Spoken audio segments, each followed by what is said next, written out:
Hello, everyone, and welcome to episode 6 of Inside the Club. I'm your host, Belle Fraser, the Utah Hockey Club beat writer for the Salt Lake Tribune.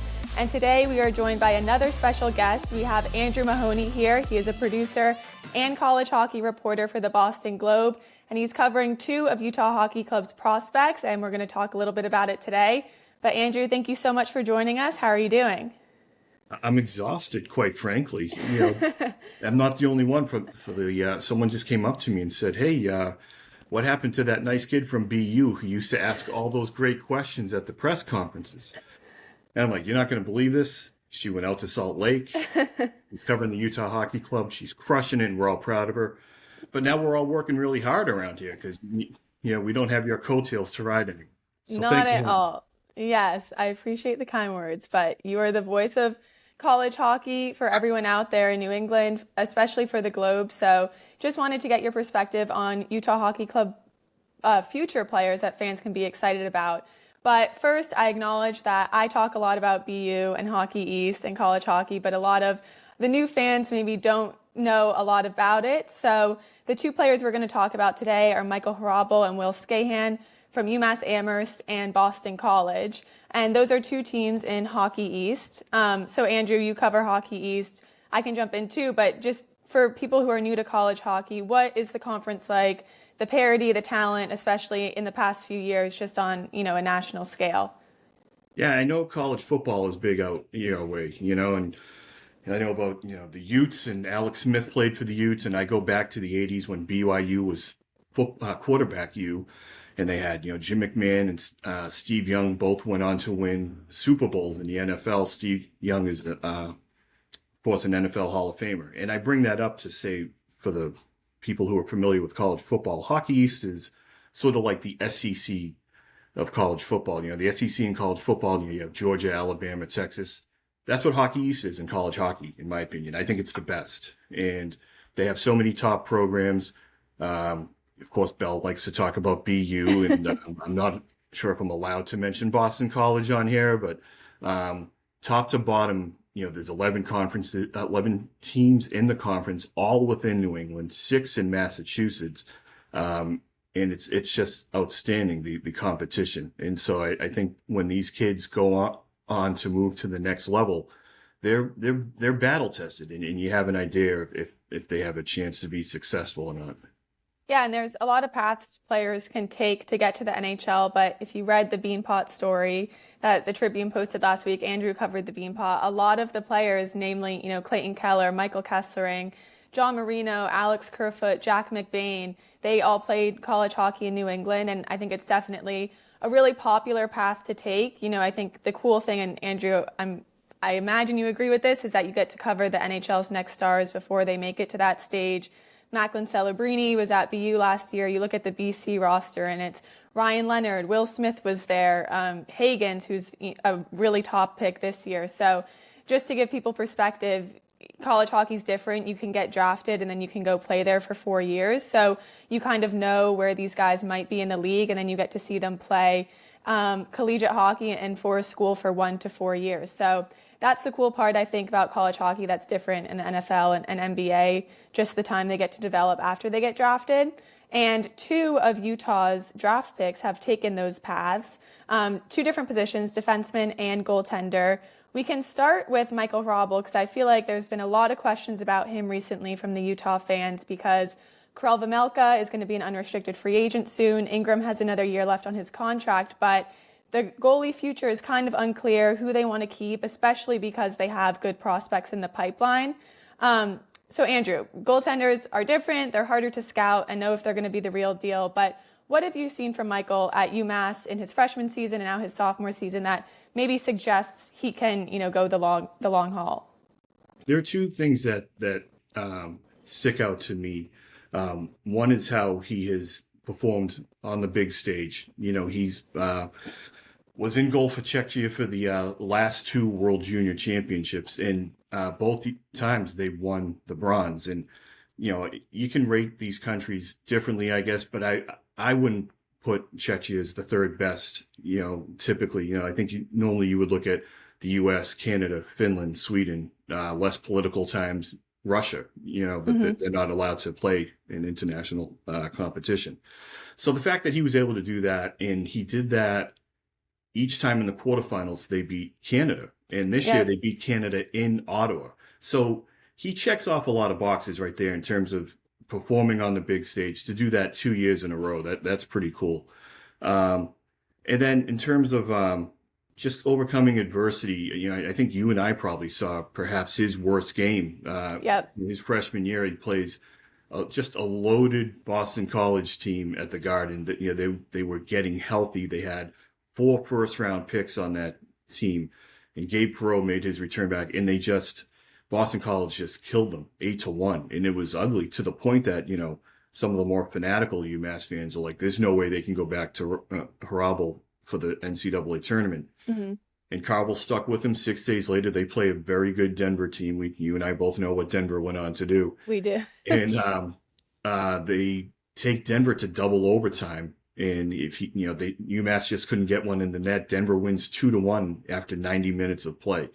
So that really checked a big box. And he did it again this year. He was struggling. And, Carvel made the decision to sit him. He pulled him in the middle of one game and then sat him for the next game. And then he responded by going like 4-1 with a 1.5 goals against average. And sorry to bring this up, but they shut out BU for like the first time in program history. So I think that's encouraging. And Yeah. feel free to jump in if I'm going on too long here. But Greg will say, he is still just a kid. He just turned 20 this month, and so when he came back from World Juniors, they played Northeastern, and they shut out Northeastern at Matthews Arena, and I got a chance to meet him for the first Hmm. time.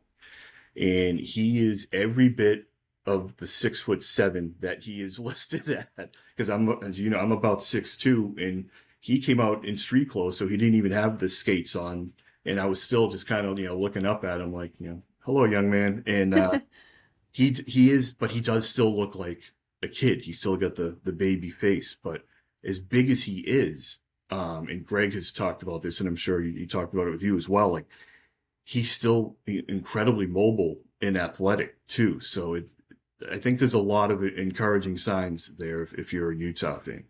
Just going back to what you were saying about him getting pulled, I think it was in Vermont, sat that game, and then Yep. came back against Providence. For people that don't know, head coach Greg Carvel is kind of one of the tougher coaches in Hockey Hmm. East, at least outwardly. And he was saying that he sat him down and he said, that isn't good enough. Your save percentage is not good enough. And Hmm. said what he likes about Hrabal is that he wants the challenge. He likes to be, Hmm. told and held accountable. So just that mental toughness, how important do you think that is, especially at the college level? Like you said, they're kids. He's 18, 19 when he's coming in from a different country. Just the mental build that a goaltender has to have in Hockey East when you're facing the type of caliber player he is. Well, yeah, and you see what happens when these teams get on the road and the student sections are right on top of you and Hmm. coming up with all kinds of creative chants that we can't really repeat on here. Yeah. So you Worse have than to. some NHL road arenas, I would say. Absolutely. Well, and you're right on top of the action, especially some of these old barns. Hmm. So, yeah, he's measured up to that. And yeah, Greg is known for having these uncomfortable conversations, he'll call them, where he tells them the truth. He's not demeaning. He doesn't call them names or anything like that, but he'll literally say what you just said. This isn't good enough. We need more from you. And some players respond to that. Some don't. It certainly sounds like Michael responds to that. He wants that. I mean, Greg said to me that Michael kind of pulled him aside and said, "Yeah, if you got an issue with how I'm playing, just tell me. Don't tell the goalie coach. Just come directly to me, and Right. we can talk about it." And when he turns things around, he's quick to credit Greg and his teammates for that. So, um, that's what you want to hear. Is you want to hear a kid is coachable, and Hmm. especially in this day and age, a few years ago, you would have to put up with that, if you didn't like it. Now it's like, well, I could go enter the transfer portal, or I could go Right. turn pro, or, like, there are options, and he's embraced it, and it seems to be working well for both sides. Totally. You also mentioned his size, 6'6", 6'7" on skates, but he's still athletic and agile and kind of can move around the crease. For Hockey East and what you've seen, how unique is that, just that build and what he's able to do with his size? Yeah, it's unique, although it's funny, you're seeing bigger and bigger goalies, but probably not to that extent. But yeah, a lot of times when they're that big, they don't have that mobility. You just kind of plop them in the net, and you hope they take up a lot of room and they can make just enough of movement to stop the puck. He's got the agility. He can get quick from side to side. One of the things that Greg talked about was that, he really needs to make sure that this is the way Greg put it was he needs to make sure that when the puck dies when it hits his body, no Hmm. giving up juicy rebounds, and if the puck doesn't die when it hits the body, he's got to kick it out to the corners. You can't go back out into the slot. He's got to really take care of that. So that's really the one thing that Greg seemed to think that he needs to work on right now. But otherwise, they're really pleased with how he's playing. And in terms of development, he has up to 4 years at UMass if he wants it. He was a Hmm. 2023 second round pick by the then Arizona Coyotes, Hmm. obviously Utah. So he's halfway through his sophomore season right now. But I know a lot of coaches recommend and voice to their locker rooms, take advantage of your NCAA time, stay here, develop. The pros will always be there for you. In your eyes, do you think he stays 3 to 4 years? Personally, I can't imagine he signs after this season, but could you see him playing until his senior year at UMass? Well, then it gets tricky, right? When you're going into that fourth year if you're Utah, because then you're worried, like, geez, does he become a free Free agent? agent, right? And so sometimes you see these teams, and I don't know what Utah's philosophy will be, but they'll kind of, go all out after that junior year. I definitely see him coming back next year. You and I both know the NHL is not a developmental league. Mm-mm. This is a situation, again, for people who aren't familiar with college hockey. Typically, you're playing Fridays and Saturdays. That allows you during the week to recover, to hit the gym, to do some training. Whereas I don't think you get a lot of that in the NHL. Once that season starts up and you're signing on for an 80 game regular season, not to mention the preseason and ideally the postseason. That I don't know, I think you're really just trying to maintain and survive, not necessarily thrive and get bigger or faster or stronger. You're just trying to stay healthy and recover in between games. So college hockey kind of affords you that opportunity where you can, continue to develop, week to week. And you Hmm. see it with some, especially these young kids that come in, you see the progress that they make that second semester, especially freshmen. You'll see in January and February. It's like, all right, these kids aren't freshmen anymore. They've Right. they've figured it out, and it's incredible how fast they can develop in such a short amount of time. Yeah, and everyone will say developing is different for goaltenders, especially because Hmm. they need that repetition to get in the groove. And Hmm. like you said, even if Michael's playing basically every game for UMass, one, that's only around 30 games, and Correct. two, he has 5 to 6 days between them. So it is interesting. Like we could say he could be Utah's next starter, which I don't know if we're getting to that hyperbole right now, but you could say that, and then, like you said, you make the jump to the NHL, and it's a completely different game, no matter how good of players you're facing in Hockey East or at the college level. So it is interesting, I think, for goalies where the trajectory can be harder to read at this point. But for UMass, for people that haven't been around the program, like what is the environment he's developing in? We've talked a little bit about head coach Greg Carvel, but from your eyes, just what kind of hockey culture is he growing in at UMass Amherst? Well, Greg always likes to emphasize, high character, but you'll hear a lot of coaches, say that too. But, he really turned that program around, thanks in large part to Kale McCarr. But, Hmm. you have to have the right coaching, you can't just put it all on Kale. And I think Greg proved that 2 years after Kale left when they won a national championship. They had Yeah. this magical ride in 2019 um, with Kale and Mario Ferraro as the defenseman, and they rolled all the way to the championship game, something that no one really expected. That they were at the bottom of Hockey East 2 years earlier. So to make it to the championship game, then 2 years later, in the middle of the pandemic, for Greg to sort of keep everybody focused and give Hockey East its only national championship in the last decade. It was You would pretty never amazing. guess it was UMass too. It was a wild No, year, a wild no, turnaround for them. Yeah. yeah, yeah, and so they've been pretty consistent since. They made the tournament the following year. They had a down year in 23, 2022, 23. Things just kind of got out of hand. Once the college hockey season's so fast that once things start trending in the wrong direction, it's tough to turn it around sometimes, Right. and they never really could get back on track. Last year they had a nice turnaround. They got back into the tournament. Now the league is so loaded. I actually think they have a pretty good team, but I think they're in eighth place in Hockey East right now because it's just, I mean, not to get too deep into the weeds here, but it's a 16-team NCAA field. Right now, 6 teams would come from Hockey East. That's So, so, I mean, 4 yeah, years ago, 1 to 2 were making it. So it shows yes, also the cycle of college hockey too, where like you have a senior class graduate like UMass did, and all of a sudden you're on the outside looking in, and it can change in 1 to 2 years just because these players are in and out. But yeah, UMass is interesting like that, where they've been the highest highs and kind of a pretty low within what, 4 or 5 years. yeah. I mean, so Greg's first year was the 2016-17 season. I want to say they won 4 games. I could be wrong. Wow. I could be wrong. It was definitely single digits. Yeah. And I want to say it was like 4-29 or something crazy like that. I Jeez. hope I'm not butchering that. I'll hear from all UMass fans now. Why do you hate UMass? Um, but yeah, and then they had a nice turnaround. Keel's freshman year, they didn't make the tournament or anything, but they had a nice run. Gave Northeastern a tough series in the playoffs. And then yeah, they just went. I think everyone was kind of thinking, hey, you know what, this team could probably finish in the top 4 in hockey's, and instead they won 30 games, which is hard to do. I mean, that great BU team last year won 28. So Right. a 30-win season in college hockey, particularly Hockey East, is really impressive. So yeah, it was quite the turnaround for them. Speaking of 30 wins seasons, that is a perfect transition to talk Oh, about the Boston College Eagles and Will Skahan. He is on the #1 team in the nation right now. We're recording this on February 12th. They did just lose in the Beanpot to yeah, Boston there we University, go. so we'll There see we how that go. changes. But all jokes aside, that team, I mean, could rival some AHL, NHL teams. It feels like they are completely dominant, on pace for a historic season with more than 30 wins if they keep it up.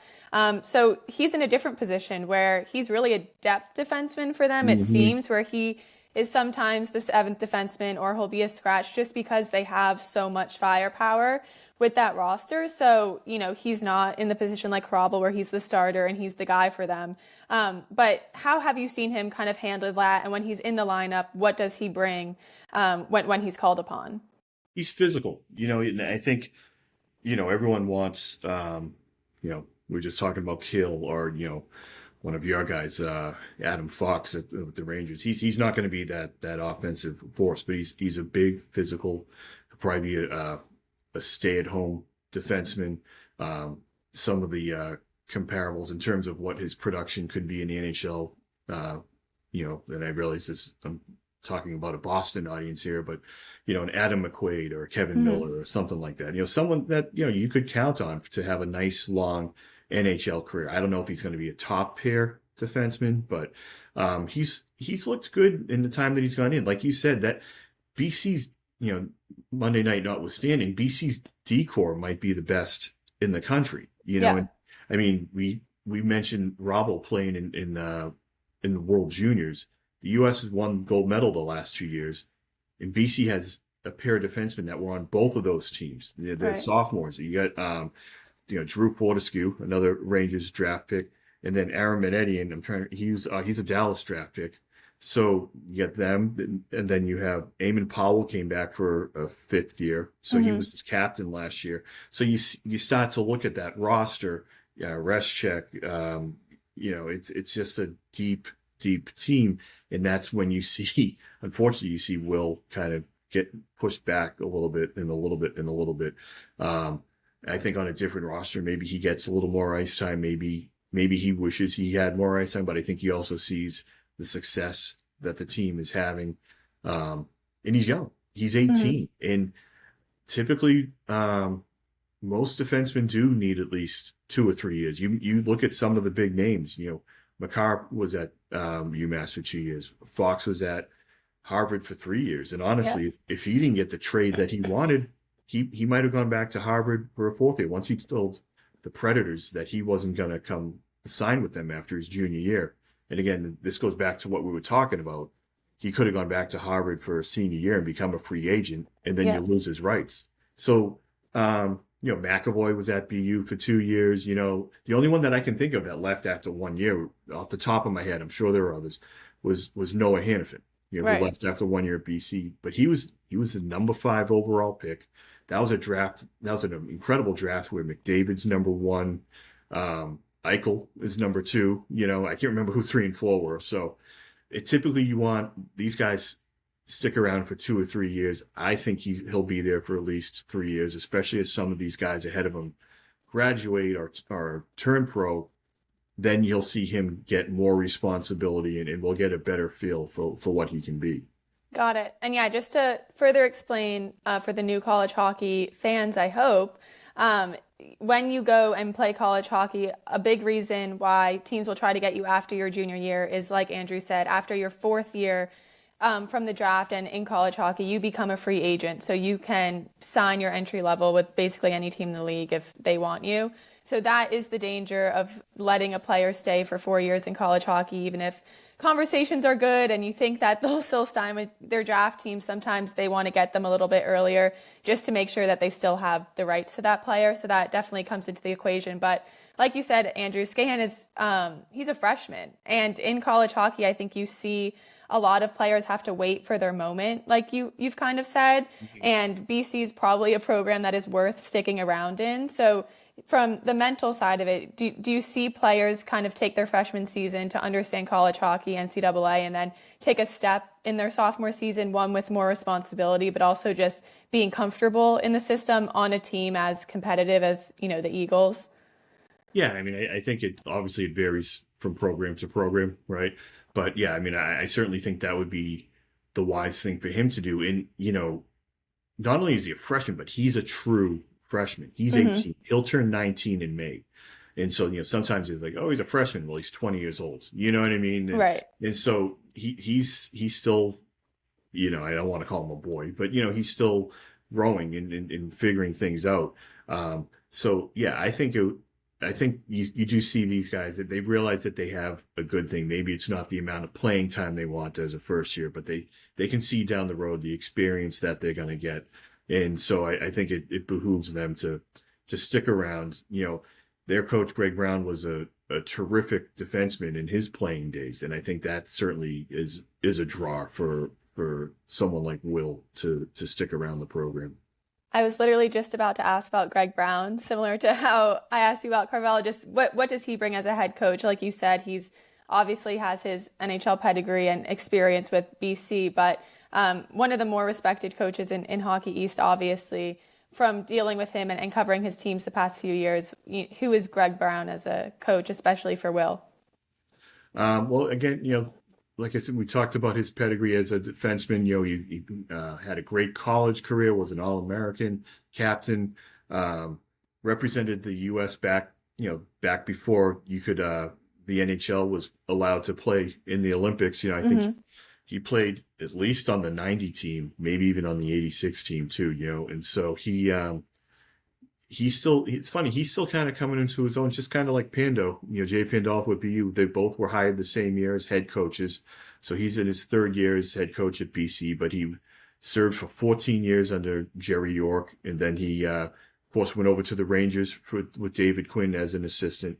So this is really only his fourth season as a head coach, 3 at Boston College. But, he seems to really have kind of carried on the tradition that BC had established under York. And I think that's a big reason why they went back to him. And given his relative youth compared to Jerry York, I think it's kind of reinvigorated the program because he had such great relationships with everybody there. He was Hmm. able to keep Jerry York's staff on there.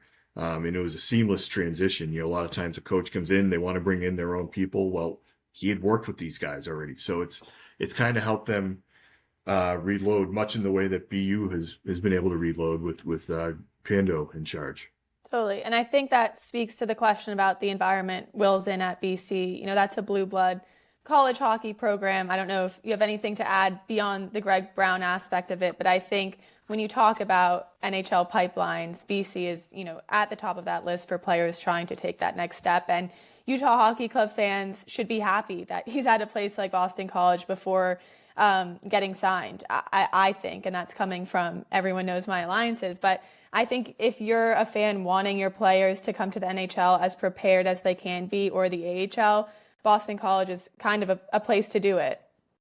Well, and you see, it seems like every year they have like two or three Bruins draft picks on that team. Yeah. And you go to these games, and then there's Adam McQuaid up in the stands, or there's Don Sweeney up in the stands maintaining things. Like they were able to stay in touch with these kids in their own backyard. And it's just the competition that they're playing. I mean, those BC games have taken on a whole new level of intensity these last 2 years. And BC is hungry for a winner as a school. The basketball team isn't quite what it is. Not to get too much into NIL and all that, but some of these lesser programs, and like a basketball program, if you have a great player, they're going to get poached by North Carolina or Kentucky. Mm-hmm. So it's tough for them to maintain. Hockey, they can maintain. BC's a destination. You get there, you're not transferring to go to a better school. If you're Right. transferring, it's because things aren't working out and you want more playing time somewhere else. So the fans are buying into that, I guess, is what is my long wind up there, where where before, maybe 4 years ago, you'd go to Conti Forum and it would be a nice crowd, but it wasn't. Now it's a pretty rowdy atmosphere, especially for the big games, when BU comes into town.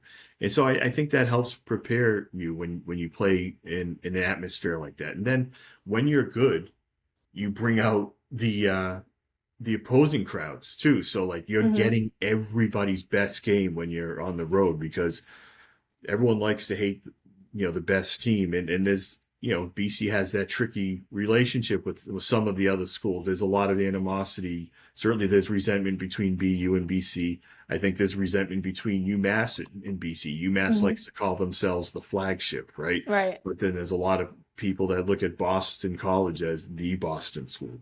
And so there's a lot of butting heads there. When UMass was rolling and they'd come into BC, for people who don't know, Amherst is a good 2 hours west of Boston. And so there's a lot of UMass grads in the Boston area that are more likely to see their team play at one of the Boston schools rather than driving out to Amherst. And so we've seen it at Aganis when they would play BU, Yeah. and you see it at BC. UMass would come into BC and they would have a strong contingent with them. So I think playing in that atmosphere, whether it's at home or on the road, hearing it from the opposition, I think that can only help test your character and your resolve. Totally. And this will air after this weekend series, but funny enough, Will Skahan's Boston College Eagles are playing Michael Hrabal and the UMass Amherst Minutemen. Just what are you expecting from that series? I think on paper it probably looks like a BC sweep, but yeah, what do you make of that matchup coming up this weekend against, two of Utah's prospects? Yeah, I mean, I think especially, I think BC is going to be loaded for bear after losing Monday night. But Yeah. UMass had a nice win this past weekend that put them, again, not to break this into NCAA hockey talk, but they moved up to 14 in the pairwise, which means they are just on the outside looking in when it comes to the NCAA tournament. Mm-hmm. So a strong showing, meaning a win or two, would put them right in the mix. But they got a tall order. BC's going to be angry. One of UMass's leading scorer is out right now. They're hoping to get him back. So Idar Sunia, if anyone wants to go look him up. But so that's one. I think they're going to have their work cut out for them. But they've played them tough in the past. I thought they played them tough during the regular season last year, and then we talked about the buzzsaw game at TD Garden. Certainly, they're going to need Michael to stand on his head. One thing that you can update your listeners on.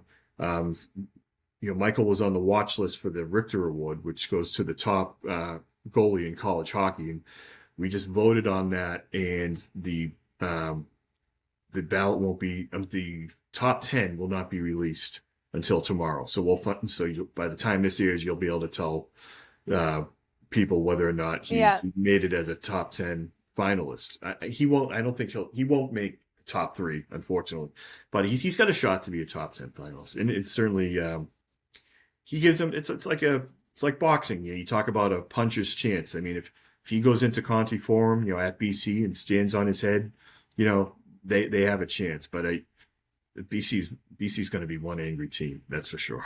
Yeah, and I think if you're looking at it not from a UMass Amherst fan's perspective too, if you're just wanting your goalie to develop, I mean, it's great that Michael's getting reps playing against BC. Those half of that team, not half, I'm being dramatic, but will sign an NHL contract at the end of the season and play in the NHL playoffs.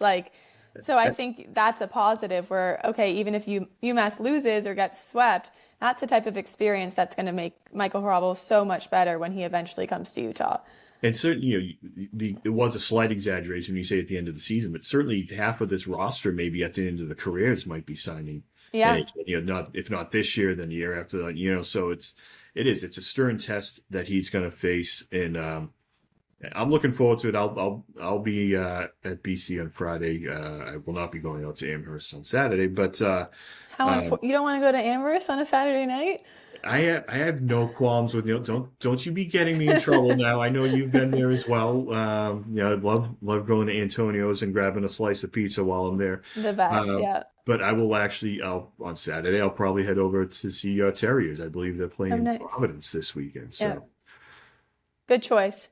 Yeah, I think so. And one thing we didn't touch upon, and I don't want to keep you too long, but the what's going on right now is another indication of how great hockey is. Right, there's 12 players playing in the Four Nations tournament. 9 of them on Team USA, including all 3 goalies. You got Swayman from the Bruins went to Maine. Hellebuck from Winnipeg went to UMass Lowell, and of course, Ottinger wore the maroon and gold at Boston College before he signed with the Dallas Stars. That's not true, everyone. He's joking. Where did he go, Belle? Boston University. Oh, okay. All right. I always get those two confused. I know, they're hard. It's a toss-up, right, apparently. But yeah, Hockey East has produced some serious goaltenders. And Utah saw when Jackson Stauber got called up earlier this season when Connor Ingram was away. He's a product of Providence College, which is also in Hockey East, like we mentioned. So, they're a sneaky goalie not school, but league, where you kind of don't realize it until you look across the league, and a lot of them came from Hockey East. And when you talk about Stauber, one of the coaching equivalents that I see, I almost used to call it a bromance at the time, was Greg Carvel and Nate Lehman. Really? And yeah, just the platitudes that they would toss back and forth. I think part of it is the outside, there's a little bit. I mean, I shouldn't put words in their mouth. Neither one of them have expressed this to me, but there is sort of a resentment of the non-4 Beanpot schools, BU, BC, Northeastern, and Harvard, and people think they get a lot of attention. And I think that, I think they, I'm probably projecting when I say that, but I think they enjoy. I know Greg definitely enjoys taking his team into Boston and beating Boston schools. He's even said that. He said, I like going in there because, we get a lot of fan support in there, and he's really enjoyed that. But they talk about a lot of the same things about character kids and trying to get kids that stick around, playing heavy hockey. That's what you'll both hear them say. They're a big, heavy team, and so it's interesting that I know you talked to Jackson about playing for Lehman, and I'm guessing he would probably have some of the same answers that Hrabal would have about playing for Carvel. Yeah, I mean, he said, Nate Lehman is the head coach of Providence men's hockey team, which is also in Hockey East. But Stauber was, he transferred to Providence, and he said Lehman really gave him the opportunity, and he was undrafted, and that's probably 80% of the reason he got signed by the Blackhawks and obviously played in the AHL for them and then got traded to Utah or signed in Utah. But it is a platform. You talked about the scouts at every game for BC, but that's across the board for Hockey East. So I think when schools who aren't, the shiny Beanpot schools get these prospects and these players, it's a huge opportunity for them to just show what they have to the internal coaching staff, but also to the NHL coaches and scouts who are at every game. So obviously a little bit of a different story with Will Skahan, who's already in kind of that blue blood program. But I think there's nothing better for Michael than to be at a school like UMass and get those reps and get that visibility and have a coach like Hrabal. So Utah Hockey Club fans should be very excited about both of those guys. Four Nations break, so I thought it was a good excuse to be able to talk some college hockey. And obviously the rest of the Four Nations will be at Boston and TD Garden, so we'll have coverage of that. But Andrew, I always like to finish off the interviews with asking my guests their favorite part of their jobs. Most of the people we have on are, in the hockey industry. You're getting to cover the league's next stars. Just what's the best part of your day to day? You don't have to say it's covering Utah Hockey Club prospects, but Well, I should probably stick to talking about hockey because honestly, the best part of my job is meeting people like you. And then I'm not just saying that. We have talked about this in the past.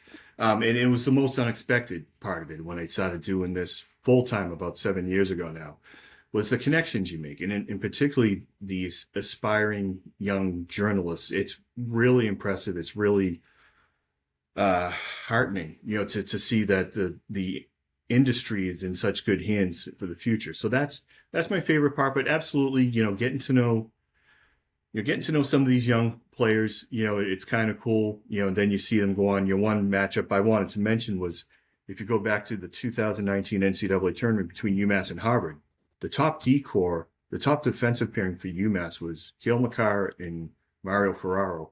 Harvard, it was Adam Fox and John Marino. That's so wild. Isn't that wild, right? Yeah, and so sometimes you'll look back at these games and it's like, and we're definitely going to be doing that, right, over the next 5 or 6 years when we look back at these BU-BC matchups, and it's like, holy cow, there was a lot of talent on the ice. Yeah. And now you're watching them skate in the NHL. So that's probably that I would guess the people are my favorite part, especially people like yourself. But getting to see these young stars is a close second. I appreciate that. And you were such a role model and resource for all of us on the student beat. So we obviously appreciate it. And Andrew is Utah Hockey Club fans, your voice, your writer for all things college hockey in New England. So Andrew, where can people find your work? Twitter, the Globe, just anywhere they can find you if they want to keep up with what Will and Michael are doing in the next few years. Yeah, I'm at Globe Mahoney on Twitter. I think I have a similar handle on Blue Sky. I can't remember what I called myself there. And you can, bostonglobe.com/sports. And yeah, I think that's pretty much it. I don't think I'm leaving anything out. Every once in a while. I saw you on Globe TV the other day. Oh, you did see that? All right. Well, I don't know. I didn't get a text saying I did a good job, so I figured you didn't see it. You did a great job. Or you saw it and you were like, you should probably stick to writing. You killed it. You killed it. And I appreciate that. Yeah. Well, thank you again for joining us, Andrew, and thank you to the Utah Hockey Club fans for listening this week. We will catch you next week.